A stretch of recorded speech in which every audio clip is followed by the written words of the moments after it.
Entonces, decíamos que avanzamos en el estudio de la epístola de Santiago, los versículos 2 al 11, que nos hablan de pruebas, sabiduría y riqueza, que hemos visto nosotros,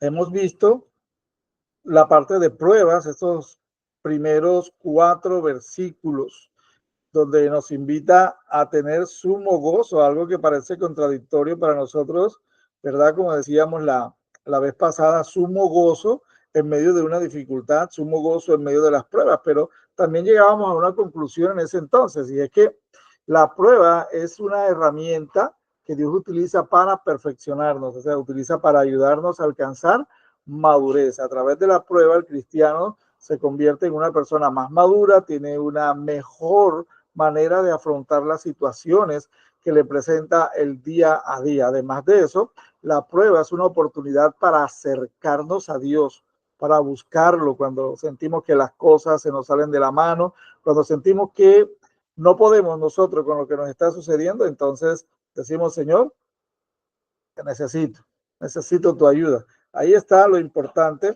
de la prueba, de entenderlo con madurez, de entenderlo como cristianos, que la prueba no es más que una herramienta de Dios para ayudarnos, primero a madurar y segundo a acercarnos más a Él. Esto es muy importante que nosotros lo tengamos claro para no sorprendernos o de pronto para no dar la espalda al Señor, ¿verdad? Como muchos creyentes que cuando llega el momento de la prueba, allí se desencantan y entonces dicen, bueno, ¿qué está pasando? ¿Por qué Dios me ha abandonado? ¿Por qué Dios me ha dejado? Etcétera, ¿cierto? Muchos se asustan, muchos se llenan de temores, muchos dicen, bueno, ¿y ahora qué va a hacer de mi vida? ¿Por qué Dios permite que estas cosas pasen? ¿Por qué permite que estas cosas me sucedan? ¿Cierto? Pero nosotros vemos que Dios en su sabiduría nos permite pasar por allí para decir, bueno, hijo, aquí estoy yo para tender mi mano a ti, para que tú me conozcas de una mejor manera. ¿Ok? Eso es lo que tiene que ver con la prueba. También vimos acerca de la sabiduría y obviamente la sabiduría, decíamos, está ligada con la prueba. ¿Por qué? Porque para nosotros superar las pruebas necesitamos la sabiduría de Dios. Necesitamos que Dios nos ayude de verdad a entender la situación que nosotros estamos atravesando. ¿Ok? Hay una relación importante porque la prueba nos ayuda a buscar la voluntad de Dios, nos ayuda a buscar el consejo de Dios, lo cual nos hace más sabios. ¿Ok? Bien, en el día de hoy vamos a tocar el tema que tiene que ver con las riquezas y vamos a ver, vamos a estar leyendo los versículos 9 al 11, riquezas. Versículos 9 al 11 son los que vamos a estar estudiando en esta noche. Estos 3 versículos nos vamos a detener allí para ver qué nos quiere decir el Señor con esto. Dice la Escritura, el hermano que es de humilde condición, gloríese en su exaltación, pero el que es rico en su humillación, porque él pasará como la flor de la hierba. Porque cuando sale el sol con calor abrasador, la hierba se seca, su flor se cae y perece su hermosa apariencia. Así también se marchitará el rico en todas sus empresas. ¿Ok? Para que nosotros podamos comprender un poquito más el texto, yo me tomé el trabajo de colocarlo en 3 versiones diferentes. Vamos a mirar la primera parte que tiene que ver con aquel humilde, el versículo 9. ¿Verdad? Hemos leído la Reina Valera que dice, hermano que es de humilde condición, glorías en su exaltación. Pero vamos a ver qué dice la versión Dios habla hoy y la nueva traducción viviente para tener claridad acerca de cómo es, qué significa esto de gloriarse en su exaltación. La versión Dios habla hoy dice, el hermano de condición humilde debe sentirse orgulloso de ser enaltecido por Dios. Ahí vamos teniendo como un poquito más de claridad. Esta versión nos aclara mucho más y mucho mejor el texto. La nueva traducción viviente todavía nos da mayor claridad cuando dice los creyentes que son pobres pueden estar orgullosos porque Dios los ha honrado. ¿Qué significa todo esto? El orgullo, ¿verdad? No debe ser parte de la vida del cristiano, pero aquí el orgullo es algo que tiene que ver más con si de algo tengo que gloriarme, si algo tengo que enorgullecerme, es de justamente conocer la voluntad de Dios para mi vida, nada más por eso, ¿ok? Por eso lo utilizan estas versiones. Bien, escuche esto, la mayoría de las personas a las que le fue escrita esta carta, recuerde que hablamos en la introducción, hablan de creyentes judíos y la condición en que ellos estaban en estos momentos eran personas perseguidas, eran personas que habían tenido que abandonar sus tierras, que habían salido dispersas por todos lados, ¿verdad? Había una persecución eh, por causa de la muerte de Esteban. Muchos se alentaron para seguir persiguiendo a la iglesia, pero también porque había un emperador romano que detestaba a los creyentes e inició una feroz persecución contra ellos. ¿Por qué mencionamos esto? Porque es importante para poder entender el meollo del asunto de esta carta. ¿Ok? La mayoría de los depositarios, dijimos, ¿representaban a quién? Creyentes judíos, perseguidos, dispersos, personas con problemas. Para esto es necesario entender el contexto de la persecución. El primer resultado de esta persecución, de tener que abandonar las casas, les eran confiscadas, ellos tenían que huir con lo poco que tenían, eso eh, obviamente iba a traer ¿qué? Pobreza. Iba a traer pobreza. Nosotros creo que en Colombia conocemos mucho de esto. Quizás usted conoce a alguien o quizás en su familia ha sucedido esto. Usted recuerda ese tiempo terrible en el que muchas personas tuvieron que abandonar el campo, muchas personas que vivían tranquilos, en paz, tenían algún tipo de prosperidad allí en el campo, tuvieron que abandonar sus fincas, sus parcelas, sus animales que tenían allí, de lo cual vivían y en los cuales estaban contentos, era su manera de salir adelante y todo esto, y tuvieron que salir. ¿Y dónde llegan esas personas? Esas personas llegan a la ciudad, a un contexto que no conocen, muchos de ellos con las manos vacías, ¿cierto? ¿Y qué es lo primero que hay en ellos? Bueno, lo primero es que buscan una manera de poder ubicarse en algún lugar. La década de los 70s, 80s, 90s, ¿verdad? Y a comienzos de este siglo todavía, en las grandes ciudades se organizó, en las grandes ciudades de Colombia, se dio a conocer o se organizó lo que se conocía en ese entonces como los grandes cinturones de miseria. O sea, en la periferia de las grandes ciudades, alrededor de las grandes ciudades, empezaron a levantarse barrios de personas que venían desplazadas del campo, básicamente. También lo podemos ver con los inmigrantes que vienen de nuestro hermano país de Venezuela, ¿verdad? Personas que tuvieron que abandonarlo todo, llegan a Colombia sin nada, tienen que hacer cualquier tipo de trabajo, pero normalmente son personas que viven de una manera muy humilde, con muchas necesidades, haciendo todo tipo de trabajo para poder salir adelante. Taliana dice, los indígenas en las ciudades, por ejemplo, que también han sido desplazados, muy bien, ¿verdad? Han sido desplazados y usted los encuentra por allí con sus hijos y todo esto pidiendo limosna. Hay otros que llegan a asentarse, pero en lugares muy pobres y aún a levantar comunidades enteras de pobreza, ¿verdad? ¿Por qué? Porque les tocó dejar su medio ambiente, les tocó dejar su contexto, les tocó dejar aquello a lo que ellos estaban acostumbrados. Exactamente es el mismo caso de las personas a las que Santiago le está escribiendo en estos momentos. Él está hablando con personas que tuvieron que huir y dejar sus cosas que eran valiosas. Seguramente algunos de ellos habían disfrutado en algún momento de algún tipo de comodidad o tal vez algún tipo de riqueza, ¿verdad? Y usted aquí por lo menos con los hermanos venezolanos encontramos que muchos de ellos dicen, mire, yo soy un profesional, mire, yo en mi país tenía 2 casas, yo en mi país trabajaba en una empresa, yo en mi país tenía esta posición. Sin embargo, al llegar aquí me tocó vender tinto, me tocó barrer la calle, me tocó hacer cualquier tipo de trabajo, ¿cierto? Y era el caso de estas personas. Santiago está escribiendo a personas, como lo vimos en el versículo 1, Santiago está escribiendo a este tipo de personas que habían salido huyendo, ¿verdad? Que habían salido perseguidos, que habían salido corriendo de allí sin tiempo de pronto de recoger mucho. Y obviamente ese cambio de contexto social puede hacer que muchos mengüen en su fe, que algunos hayan bajado en su fe en Cristo, que algunos dirían, bueno, por causa de esta fe, ahora yo soy perseguido, por causa de esta fe, ahora estoy pasando trabajo, por causa de esta fe, ahora estoy pasando necesidades, todo eso, ¿ok?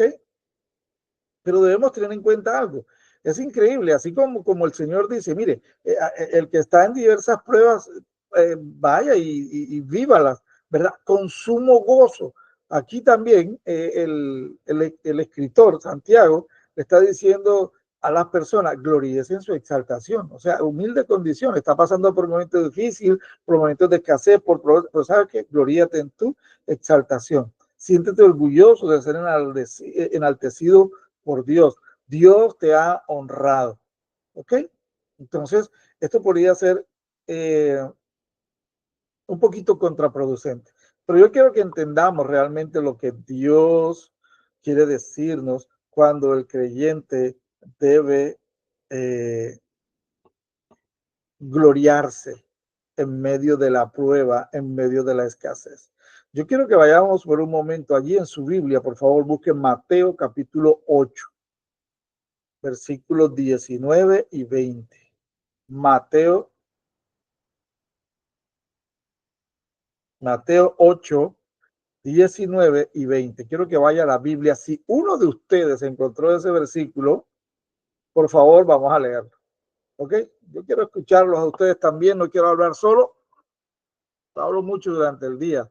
Todo el día me la paso hablando, llamando la atención a los estudiantes, así que me gustaría escucharlo. Algunos de ustedes que tenga allí a la mano Mateo 8, versículos 19 y 20 lo puede leer. Taliana, te escuchamos. Voy. Bueno, dice, entonces uno de los maestros de la ley religiosa le dijo, Maestro, te seguiré a donde quiera que vayas. Jesús le respondió, ¿leo eso también? Sí, claro, Sí. 19 y 20. Los zorros tienen cuevas donde vivir y los pájaros tienen nidos, pero el Hijo del Hombre no tiene ni siquiera un lugar donde recostar la cabeza. Wow. Está hablando Jesús allí, ¿verdad? Jesús está haciendo un llamado. Está haciendo un llamado a seguirle. Está diciendo, venga, sígame, ¿cierto? Y hay dos tipos de llamados en ese mismo capítulo. Uno donde Jesús llama a una persona y dice, ven y sígueme. Y la persona se excusa y le dice, no, deja que entierre primero a mi padre y a mi madre. Y él le dice, deja que los muertos entierren a sus muertos y tú ven y sígueme. En este caso es una persona que viene a él con la intención de seguirle. Pero Jesús, mire lo que le responden. En la Reina Valera dice, las zorras tienen guaridas y las aves del cielo nidos, mas el Hijo del Hombre no tiene dónde recostar su cabeza. Jesús te le está diciendo, tú me vas a seguir, ¿verdad? Tú vas a venir conmigo, tú vas a ser mi discípulo, pero no hay garantía de nada. Aquí no hay promesa, ¿cierto? Simplemente lo que necesitas es fe. Allá en el Antiguo Testamento, el padre de la fe, que es Abraham, tuvo un llamado de Dios. Cuando Dios le llama, Dios le dice, sal de tu tierra y de tu parentela y ven a la tierra que te mostraré. ¿Cierto? Dios no le dijo, te voy a llevar a tal parte, te voy a dar esto o aquello. Simplemente le dijo, sal de tu tierra y de tu parentela. Hay una tierra que yo te voy a... ¿Cierto? Abraham salió sin garantía de nada. La única garantía era la palabra de Dios, lo que Dios le había dicho. En este caso, de este joven, ¿verdad? Que quiere seguir a Jesús, que luego de ver los milagros, de escuchar sus enseñanzas, dice, yo quiero seguir al Señor. Y el Señor le dice, ¿sabes una cosa? Las zorras tienen guaridas y las aves del cielo nidos, mas el Hijo del Hombre no tiene dónde recostar su cabeza. Jesús le está diciendo, en estos momentos no tengo nada. Sin embargo, ven y sígueme. ¿Dónde está el meollo, la conexión con lo que estamos tratando de enseñar en esta noche, en esta primera parte acerca del hombre humilde, del cristiano humilde que debe sentirse orgulloso? Y es esta. Cuando el Señor nos lleva a un momento de pobreza, a un momento de escasez, a un momento donde miramos y no tenemos muchas veces ni siquiera lo básico, ¿cierto? Muchas veces a una situación donde si almorzamos no cenamos, o la cena es por ahí una huepanela con pan o algo así, ¿cierto? Es momentos difíciles. En ese preciso momento de la escasez es cuando podemos ver la mano de Dios obrando en nuestra vida. Jesús le está diciendo a este muchacho, ¿sabes una cosa? No hay donde recostar la cabeza. Yo que soy el líder, yo que soy el que te estoy llamando, el que quieres, al que tú quieres seguir, no tengo ni siquiera donde recostar la cabeza. Mas, sin embargo, en todo el ministerio terrenal, en toda la vida de Cristo, nosotros notamos que a él nunca le hizo falta nada. En absoluto. No le hizo falta nada. ¿Y sabe por qué? Porque confió en la provisión del Padre. Y eso es realmente lo que el Señor estaba diciendo justamente cuando habló a través de Santiago y habla de que debemos gloriarnos en la exaltación. Nosotros en este momento no tenemos, o estas personas, perdón, en estos momentos no tenían de pronto los mayores recursos económicos, ¿ok? Económico quizás no lo tenían, estaban pasando, pero debían seguir el ejemplo de Jesús, que no tenía donde recostar su cabeza, pero confiaba en el Padre sin importar las circunstancias. Nosotros al igual debemos confiar en Dios en los momentos de dificultad, en los momentos de escasez, cuando nos faltan las cosas, ¿cierto? Y allí echar mano de la provisión, de lo que debemos nosotros sentirnos orgullosos, aquellas cosas con las que Dios nos ha honrado, ¿cierto? Y es la provisión espiritual. Esa es nuestra verdadera riqueza. Es la riqueza que permanece para siempre. ¿Ok? Dios nos provee de esta riqueza. Primero, nuestra posición en Cristo. Estamos sentados con Cristo en lugares celestiales, dice la palabra de Dios. También podemos confiar y esperar de la provisión de su poder a través del Espíritu Santo y la oración. Y también podemos soportar los momentos difíciles basados en las promesas dadas en las Escrituras a cada uno de nosotros. Yo no sé cuántos han atravesado por momentos de dificultad y como alguien testificaba en la iglesia hace poco, decía, en los momentos en que nosotros no teníamos un ingreso económico fijo, permanente o muy alto, justamente en esos tiempos fue cuando comíamos mejor. ¿Cierto? Sea lo que mandó fulanita, que la suegra, que el suegro, que el hermano, que la hermana, que el otro, y ahí venía la provisión y sabe que la mano de Dios utilizando a estas personas, la mano de Amén. Dios extendiéndose a la vida de estas personas, ¿cierto? Entonces, en esos momentos de dificultad que Dios permite que pasemos, en esos momentos de escasez que el Señor permite que pasemos, cuando nosotros los pasamos de la manera correcta, confiando en Dios, cuando hemos hecho nuestro mayor esfuerzo y vemos que las cosas no resultan, hay un momento de decir, Señor, tu mano poderosa es la que me va a sostener, no hay otra forma, no hay otra manera, ¿cierto? Aún el momento difícil nos ayuda a acercarnos más a Dios, ¿verdad? Así como la prueba, el momento difícil, el momento de escasez, nos ayuda a acercarnos a Dios. Y eso es motivo de gozo también para nosotros, es motivo de orgullo, como lo dice la Dios habla hoy en la Nueva Traducción Viviente, porque Dios nos ha honrado con una provisión que es eterna. Cuando ponemos nuestra confianza en Dios, como Jesús lo hizo con el Padre, como Jesús dijo, no tengo donde recostar la cabeza, pero la provisión nunca me falta, ¿verdad? Nosotros también podemos decir, Señor, sabemos que la provisión vendrá de tu mano. Sabemos que en medio de esta escasez veremos tu mano poderosa obrar en favor de nosotros. ¿Ves? Esto es lo que realmente debemos tener en cuenta. Voy a tomar unas palabras aquí del autor John MacArthur que me gustaron mucho. En un breve análisis también del texto dice, el creyente debe gloriarse en su exaltación. Él dice que hay una palabra, la palabra griega kauchomi, significa gloria. A menudo se traduce gloriarse o jactarse. Santiago se refiere a una legítima forma de enorgullecerse que aún los cristianos más desamparados pueden tener en su exaltación como hijos de Dios. Eso, en eso nosotros podemos gloriarnos en que somos hijos de Dios, ¿cierto? Y a las incontables bendiciones que ofrece esa posición que tenemos en Cristo. Para el mundo, ¿quién es el cristiano? Bueno, en 1 Corintios 4:13 se dice que los cristianos son la escoria del mundo, el desecho de todos, son vistos así, ¿cierto? Por el mundo, pero ante los ojos de Dios, el creyente es alguien que está exaltado. Y mire este juego de palabras hermoso que nosotros encontramos aquí. Dice, pudiera tener hambre, ¿cierto? Pero tiene el pan de vida. Pudiera tener sed, pero tiene el agua de vida. Pudiera ser pobre, pero tienen riquezas eternas.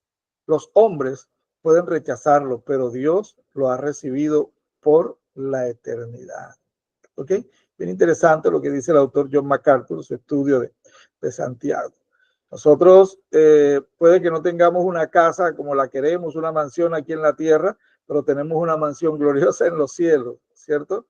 Mire, piensa un poquito en esto. Cuando Dios en su sabiduría, en su soberanía, que es algo que nosotros como cristianos debemos entender, Dios es soberano y obra como Él quiere en nuestra vida, ¿cierto? Trata con cada uno de nosotros individualmente para formar a Cristo en nosotros, para formar el carácter de Cristo en cada uno de nosotros.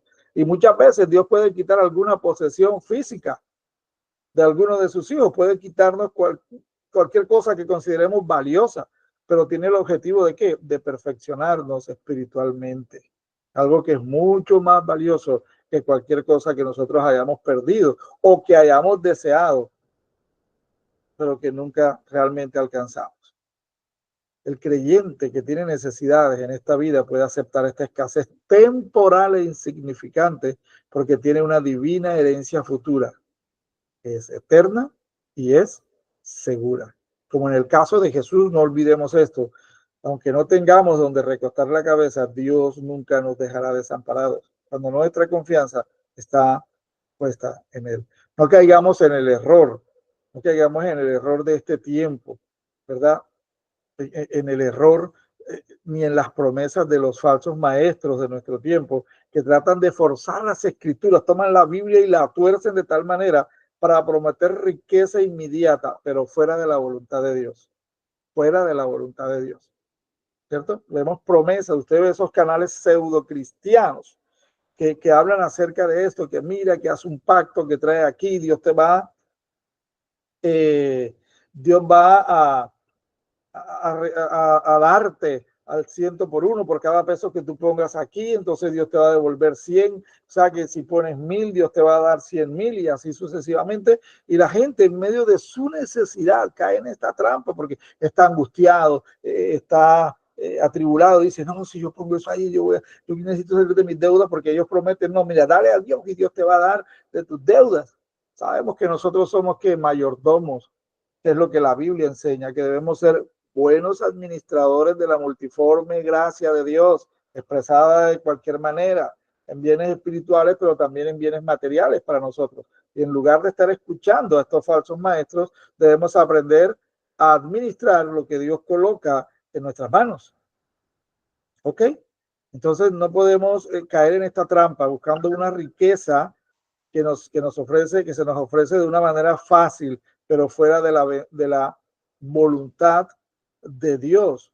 O peor aún, peor que esto, ceder a la vanidad y endeudarnos, o muchas veces hacer lo correcto para aparentar una riqueza que no tenemos. ¿Cierto? Como ha metido en la cabeza este evangelio de la prosperidad que dice, si usted está pasando necesidad, hermano, usted está en pecado. ¿Cierto? Dios ha permitido tiempos de escasez, tiempos de dificultad en nuestra vida para que veamos su mano poderosa orar en nuestra vida, para que veamos su mano de misericordia extendida en favor de nosotros, utilizando a muchas personas para ayudarnos. Esas personas son instrumentos en manos de Dios para bendecir nuestra vida. ¿Ok? Nosotros, amados hermanos, para afrontar momentos de pobreza material, debemos tener mucha sabiduría de parte de Dios. Mire que el tema no se pierde. Desde el capítulo 2 en adelante se habla de la sabiduría de Dios para las pruebas, pero también la sabiduría de Dios para pasar los momentos de escasez, para pasar los momentos de prueba, para creer que Dios es nuestro sustentador. ¿Ok? Bien. Hasta aquí quiero saber si hay alguna inquietud de parte de ustedes, alguna pregunta sobre lo que hemos visto. Recuerde que hemos visto el versículo 9 que tiene que ver con el humilde, ¿ok? Con el humilde. Vamos a avanzar, porque nos toca avanzar ya con los versículos 10 y 11. La Reina Valera dice, pero el que es rico, mira, el pobre debe ser exaltado. El pobre dice, no, yo me importa que esté en la pobreza, pero Dios me ha exaltado, Dios tiene riqueza, tiene cuidado de mí, Dios me provee de algún lugar, Dios va a sustentarme, ¿verdad? Yo voy a mantenerme confiando, pero mire lo que dice el rico.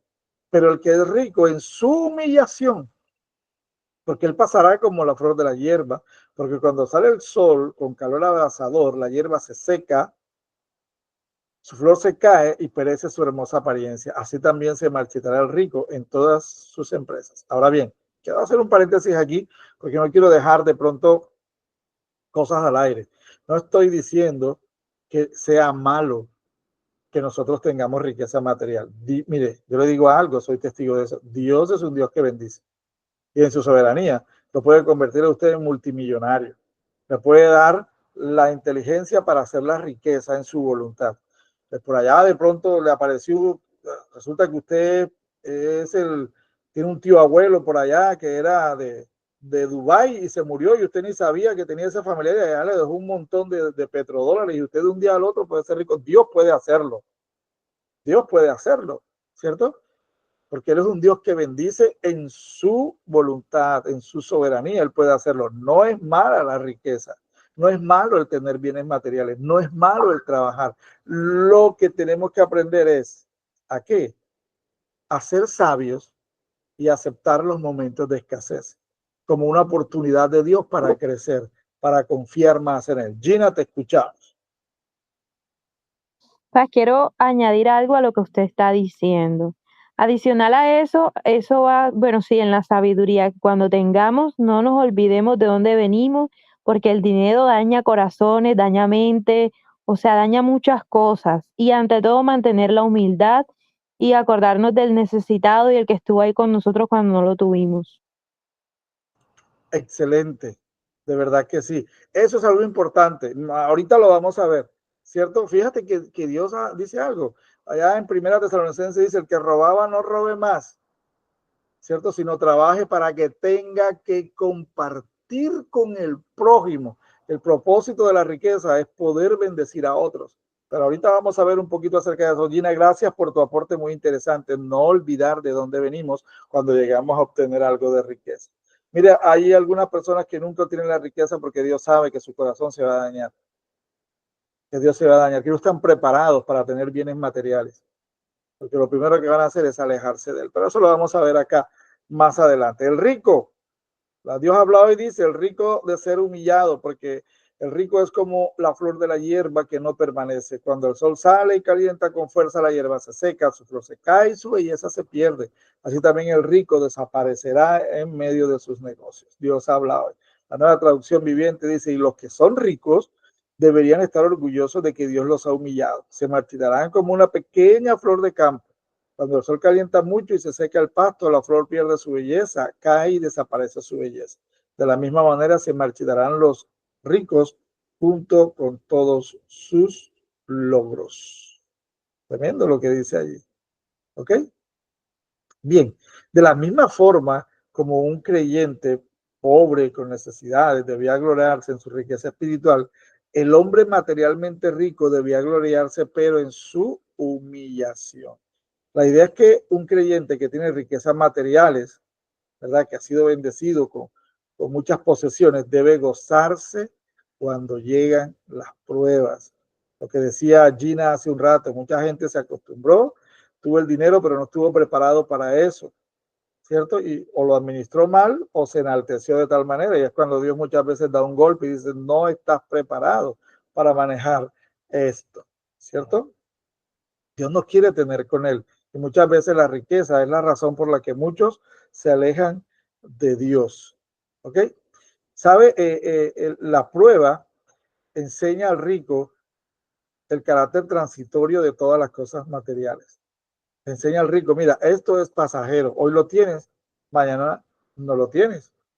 El mismo ejemplo de las personas que llegaron acá al país teniendo de pronto algún tipo de riqueza en su país y de pronto llegan acá y se ven con las manos vacías. Muchos de estos son cristianos y con muchos de estos Dios está tratando en estos momentos. Lo tuvieron todo, lo derrocharon, lo desperdiciaron y Dios dice, venga, ¿cierto? Venga y trabaje. Venga y sepa cómo se hace la riqueza, no solo por una herencia. También la prueba al rico le muestra que esa riqueza es incapaz de dar satisfacción interior y perdurable. La riqueza no llena los corazones. Nosotros conocemos gente, bueno, mire, este ejemplo que tal vez lo he colocado en otros momentos. Tenemos un país donde, como el Japón, donde la mayoría de su población tiene las condiciones básicas para una vida digna. O sea, las necesidades básicas están cubiertas, lo básico. De ahí para adelante todo es ganancia. Y sin embargo es el país con la más alta tasa de suicidios. Con la más alta tasa de suicidio. ¿Cuántos artistas y deportistas no conoce usted que han enriquecido de un momento a otro y se han quitado la vida, o se han emborrachado o drogado de tal manera que mueren, ¿cierto? Tienen toda la riqueza del mundo, pero esa riqueza no llenó el vacío de sus corazones, o se suicidaron, o se refugiaron en el alcohol, se refugiaron en las drogas, en el juego, en muchas otras cosas, porque la riqueza no llena el corazón del hombre, no satisface. La riqueza te ayuda a suplir necesidades cuando somos sabios al administrarla, pero la riqueza puede envanecer el corazón aún de los hijos de Dios. Puede envanecer el corazón. Por eso Dios le dice, cuando yo aprieto la tuerca y te hago pasar necesidades, debes estar agradecido, debes sentirte orgulloso de que Dios está tratando contigo para convertirte en una mejor persona. ¿Ven? ¿Sabe? Las pruebas sirven para recordarle a los ricos y a aquellos que se creen grandes que a pesar de que piensan estar cómodos en esta vida, es solamente en esta vida. La riqueza puede hacer que un cristiano pierda la perspectiva eterna, pierda la perspectiva de la vida eterna, de que esto es un corto tiempo pasajero aquí en la tierra y que nos espera una eternidad en la presencia de Dios. La riqueza muchas veces hace que nosotros nos apeguemos tanto a lo material, tanto a esa misma riqueza, que nos olvidemos de Dios, que nos olvidemos que esto es pasajero, nos olvidemos del prójimo para bendecir también al prójimo. ¿Ok? Ahora bien, Santiago está diciendo algo que es tenaz aquí. Mire lo que dice. Él pone el ejemplo de la flor, ¿verdad? Que cuando calienta el sol, la hierba se seca y su flor se cae y perece su hermosa apariencia. Pero mira cómo termina diciendo el versículo 11, así también se marchitará el rico en todas sus empresas. O sea, no solamente su riqueza se marchita, sino la misma persona por una razón sencilla.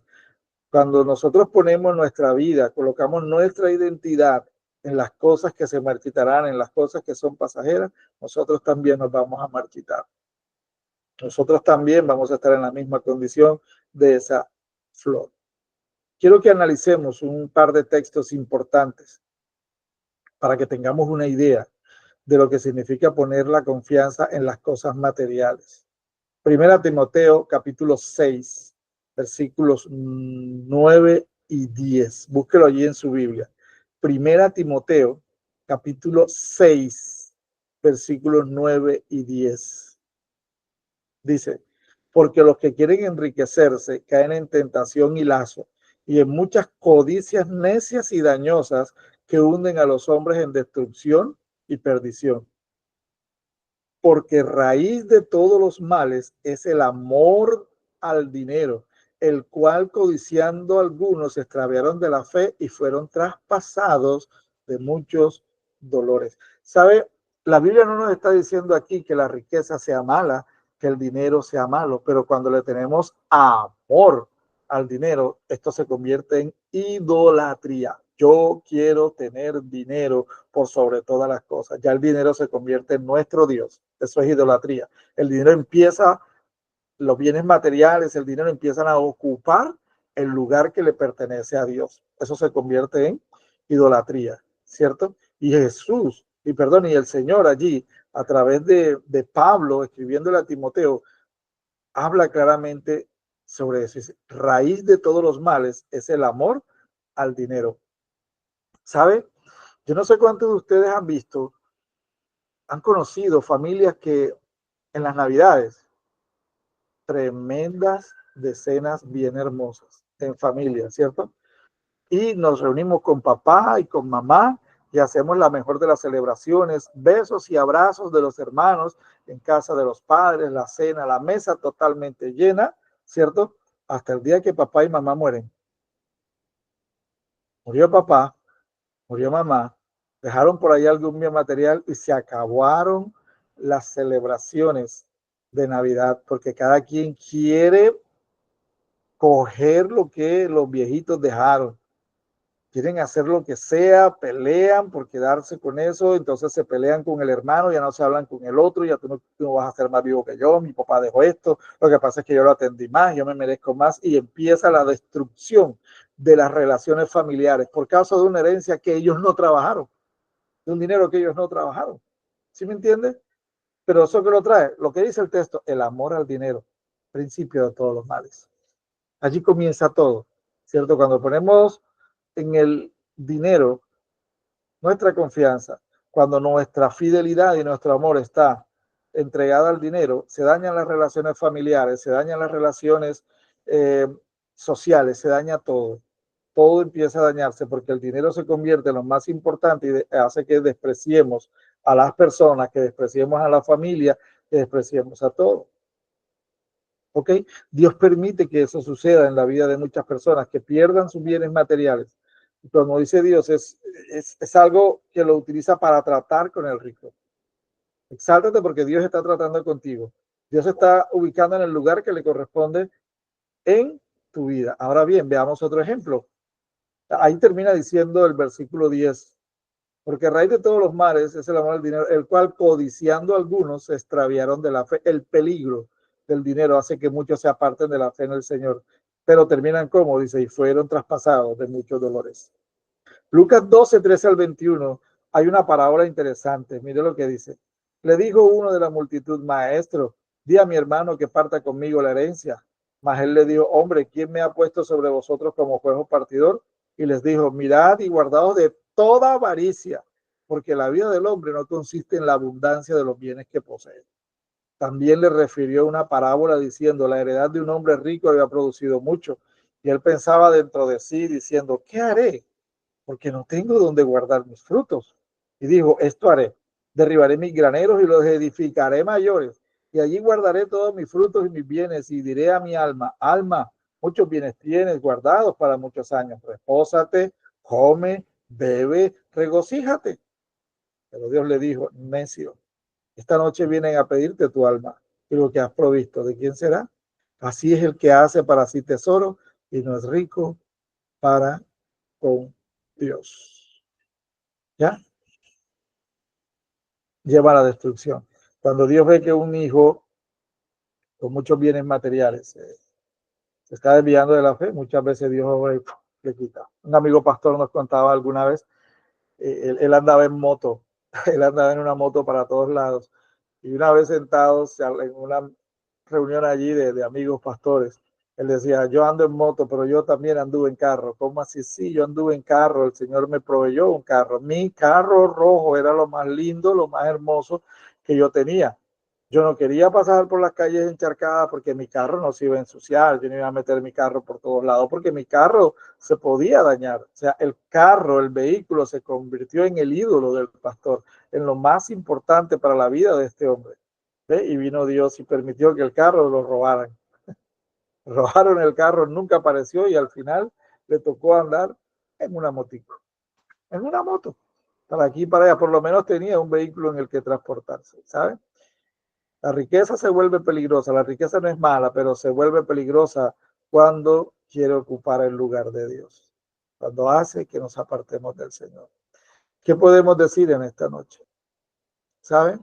Con riqueza o sin riqueza, al Señor le pertenecemos, de Él somos. Con riqueza o sin riqueza, el Señor vela por nosotros. Aún en la pobreza más increíble, Dios provee para sus hijos. Él ha dado promesas. Nunca he visto un justo desamparado en su descendencia que mendigue pan. Dios es fiel a lo que ha enseñado en su palabra. Si en estos momentos estás atravesando momentos de escasez, gózate en Dios, porque a pesar de la escasez estás de pie, porque Dios te ha sustentado y te seguirá sustentando, será fiel.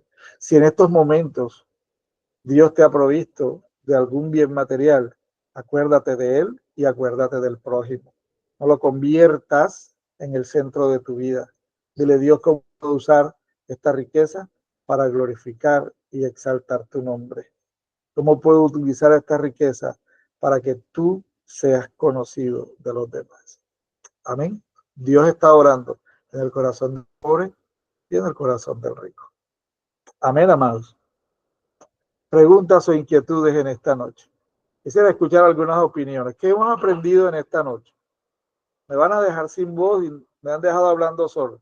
Por allí habló Gina y Italiana, pero más nadie se ha hecho escuchar, se ha hecho sentir en esta noche. ¿Qué hemos aprendido hoy? ¿Qué nos ha enseñado Dios? Es importante reflexionar sobre la enseñanza de la Escritura. Amén. Quisiera A escuchar ser humilde, pastor. Sí, La prédica ha sido muy bonita, de gran enseñanza. Y la verdad es que nos ha enseñado, Cristo siempre nos ha enseñado a que seamos humildes. amén. Delante de cualquier circunstancia, ser humilde, tener un corazón bien, bien humilde. Amén, así es. La humildad, ¿cierto? La humildad no tiene que ver nada con los bienes materiales. O sea, tengamos mucho, tengamos poco, mantengamos la humildad. Bien por eso, Diana. Y Muy ante bien. todo, no perder la fe. Amén. Claro que sí. Eso es importante. De hecho, en medio de la escasez, nuestra fe es probada. Y en medio de la riqueza, también nuestra fe es probada para ver a cuál Señor realmente servimos, a Dios o al dinero. Amén. Bien, amados. Amén. Vamos a dejar ahí por el día de hoy. Taliana levantó su mano. Gloria a Dios. Te escuchamos, Tali. Bueno, es que yo en todo lo que se estuvo hablando, a mí o sea, me recordaba cosas como, por ejemplo, las que dijo Pablo de que eh, sus riquezas no son aquí, sino, no mentira, sino es, de que él en la debilidad, Dios en su debilidad perfecciona su fe. Eso fue Así lo que es. dijo Pablo. Y Claro de que sí. que también me acordé de que lo que estaba hablando ahorita de los ricos, de que la riqueza, o sea, la verdadera riqueza no es aquí en la tierra, sino en el cielo, que nuestra Amén. vida no se basa en esto es temporal. Amén. Ok, excelente. Muy bien, Tali. Muchas gracias por esa intervención, por ese aporte bien importante. Amados, continuamos la próxima semana en el estudio de Santiago. Vamos a entrar en esa parte que tiene que ver con la tentación. Cuando somos tentados, ¿ok? Vamos a hablar el próximo miércoles de este tema bien hermoso. Seguimos estudiando la epístola de Santiago. Un abrazo para todos, amados. Dios les bendiga. Recuerde que este es nuestro servicio normal y usted puede enviar su diezmo, puede enviar su ofrenda también. Usted sabe que tienen un NEC ahí al que pueden enviar, porque es un servicio más, lo único es que es virtual. Amén. Un abrazo para todos mis amados. Dios les bendiga. Nos vemos el domingo en el servicio allí en el templo.